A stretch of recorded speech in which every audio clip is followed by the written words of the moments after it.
Here is our last strategy for today. There's technically a seventh, but we will save that for when we are in class together. We're just talking about hitting the factoring conversation today.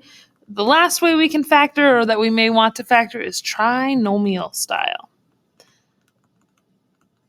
Whoa, hang on, let's try that again. Trinomial style is, sometimes people call it reverse FOIL. I sometimes call it the X method, but basically we want to factor it as if we're doing the opposite of FOIL. So I'm going to show you what I mean here in a second. And I promise I'll try and show you some examples along the way. So here's our example. Sine to the fourth x minus 2 sine squared x plus 1. Phew, lots going on here. Kind of intense, a little bit crazy. And I'll show you in a second kind of what's going on with this, because this is kind of an intense example. So let's say I gave you this, x to the fourth minus 2x squared plus 1. What we could think about with that is, what multiplies to make x to the fourth? Well, it's x squared and x squared. What multiplies to make 1? Oh, okay. And now I've factored it. Okay. So how does that apply over here? Well, it's not just x to the fourth. It's sine x to the fourth. So I'm going to use that same language, or that kind of same vibe, to be able to, I'm doing the same thing, but now there's signs attached, I guess is the moral of the story.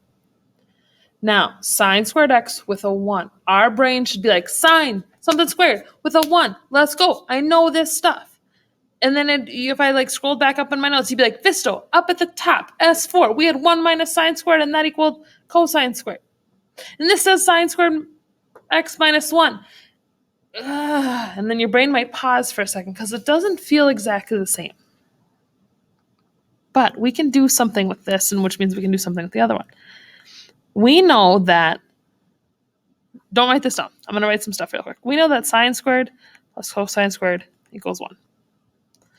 We know that sine squared plus cosine squared minus 1 equals 0. Right? If I move the 1 from the other side, algebra style, I can get that over there. We know that sine squared minus 1, if I subtract cosine squared from each side, that'd be negative cosine squared.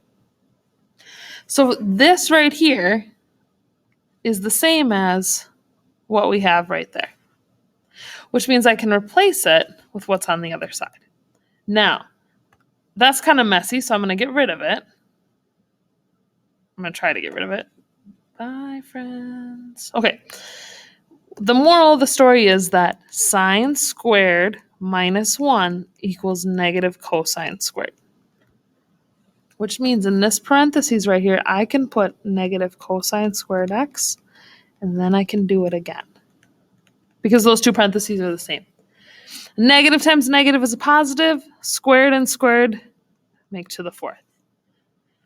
Is it simpler? Not the process. The process might not be simple, but the result should be. Is cosine to the fourth simpler than sine to the fourth minus 2 sine squared plus 1? Yes. Do we have any fractions? No, and we wouldn't with this one.